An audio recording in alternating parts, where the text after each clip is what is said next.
মেয়ে, আমি তোমার সাথে কথা বলছি, তুমি আমার দিকে না তাকিয়ে অন্যদিকে তাকিয়ে আছো। না, আমি তো আপনার দিকেই তাকিয়ে আছি। মিথ্যা কথা বলার জায়গা পাও না, তাই না?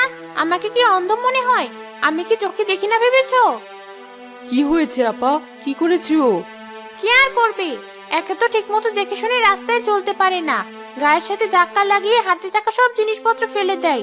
তার উপর কিছু বললে আমার কোনো উত্তর না দিয়ে অন্যদিকে তাকিয়ে থাকে।